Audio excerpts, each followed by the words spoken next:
Hello, everybody. Dan here. Welcome back to Daily Soap Dish. If you're new here, please hit that subscribe button down below because we cover a ton of 90 Day Fiancé right here on the channel. Let's get right into it, guys. So today's story is a bit of a sad one, and that's because we have a breakup, a split to report to everybody, and that breakup is between Jon Walters from the UK and Rachel Walters. Now, Jon and Rachel have been together for a number of years, and they were in a long-distance relationship. Now, unfortunately, it appears that all of the hiccups, all of the problems that they've had with the visa process have been too much to overcome, and Jon and Rachel are finally calling it quits as a result. So let's take a look at what's going on with Jon and Rachel here. So 90 Day Fiancé alum Jon Walters shares a big update on the visa process with wife Rachel Walters. It's over. That's it. It's over. That's basically what's going on now. After many years of documenting their long-distance romance, 90 Day Fiancé star Jon Walters will not be joining his wife Rachel Walters, née Bear, in the USA. It's over. The future we wanted for so long isn't the future we will have, he shared via his personal Facebook on Tuesday, May the 7th, so just today, just a few hours ago. We knew before we started it would be hard, but always had hope to keep us going when things got tough. Now, the UK native called their visa situation hopeless, leaving the couple unsure of the next chapter in their life. I'm a husband and father by invitation and have never taken that for granted. We aren't the perfect couple. I know that I'm far from the husband and father I want to be or wish I could be. We need time and space to get our heads around this and figure out what happens next. Now, Jon and Rachel introduced their love story to fans on season 2 of Before the 90 Days back in 2018. So I believe that's the same year that we also first saw Angela and Michael, if I'm not mistaken, around that time. So Jon and Rachel, we haven't seen much of them recently. I'm not even sure that we actually ever covered Jon and Rachel on this channel. So a pretty low-key couple, all things considered. Definitely not one of the more clout-chasing, one of the more desperate or thirsty couples that we've seen out there, which probably hints that this was much more of a real relationship than what we're seeing recently.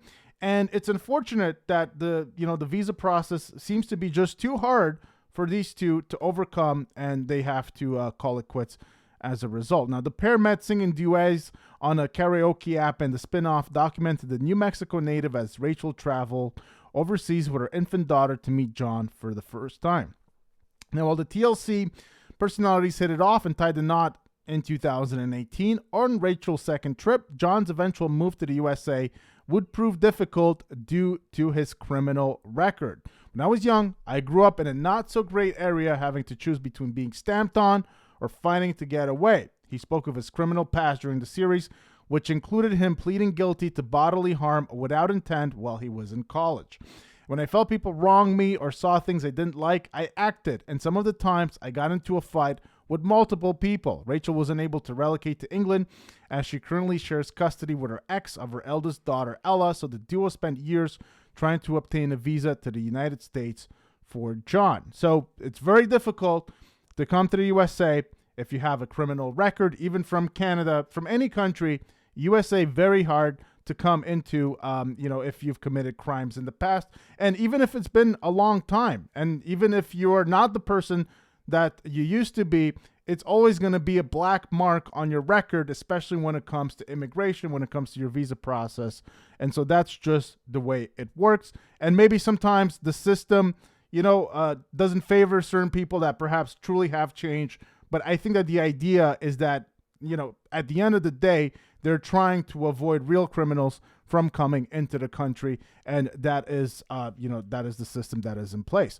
Now, after 3 years of waiting, Jon and Rachel were granted a visa interview in 2021, but his visa was denied, and the next step was applying for a waiver, which would allow them to make a compelling case to U.S. government officials that their marriage is legit and they deserve to be together as a family.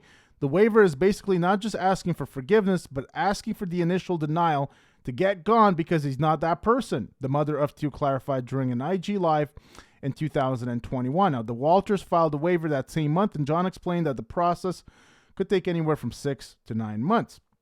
And Rachel also revealed that the waiver application for Jon's spousal visa was 200 pages long and cost $930 in filing fees, in addition to their growing legal fees. So you guys kind of get the picture here. There's the stress already of a long-distance relationship. There's the uncertainty of the visa process and whether Rachel and Jon can be together in the same country. And then there is the growing financial stress on this relationship. So all of these are usually very bad signs. Most of the time, very hard to overcome for most couples. And in this case, it proved to be the ultimate demise for these two.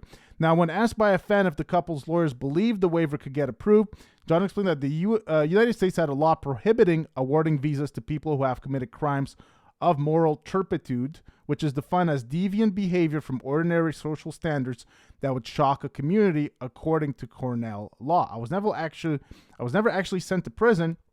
I was given a conditional discharge. My actual offense on paper doesn't illustrate what actually happened, and it was one punch, he said. I wasn't in a gang. It wasn't a crime. I didn't beat people up, he explained during the Instagram Live. It's just something that happened, and the U.S. is very good at forgiving people. They expunge crimes, punishments all the time, and I think that if someone looked at what happened and what my punishment was, they're going to see that it's not even a big deal, so that's what we're hoping for. So, obviously, that didn't turn out the way that Jon wanted, because this is what he posted here. So this is the message on his Facebook. And dear friends, it says, it's over.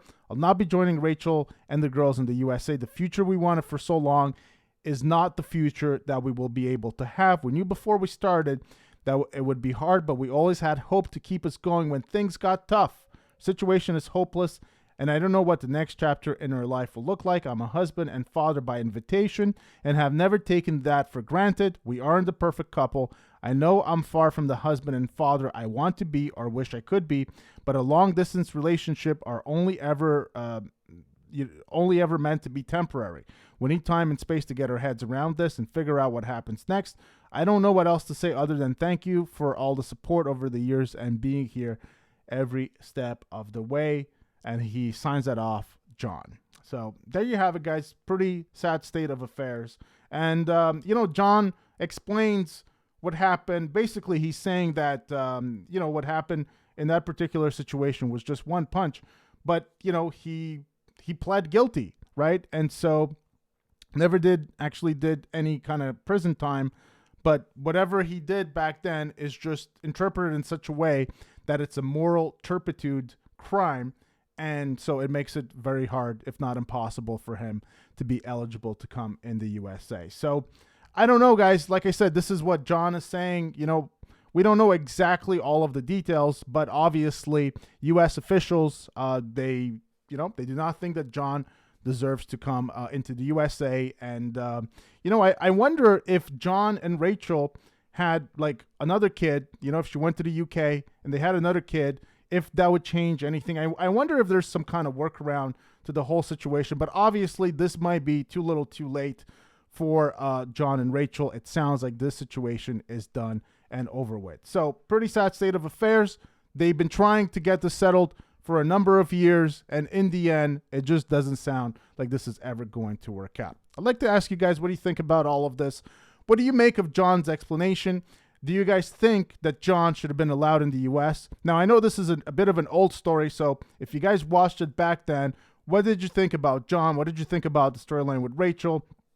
Do you think that, Jon is irredeemable? Do you think that he is the kind of person the USA should not allow in? Or do you guys think that perhaps, the system is being a little harsh to this couple? Let me know in the comment section down below what you make of these two and this situation. Also, let me know if you're surprised by what's happening with Jon and Rachel as they're calling it quits. Let me know all that in the comment section down below. I'd love to hear you guys' thoughts on this couple. Hope you guys enjoyed the video. Please give it a big thumbs up if you did. Hit that subscribe button right over there for more content here on the channel, and I will see you guys very soon. Take care.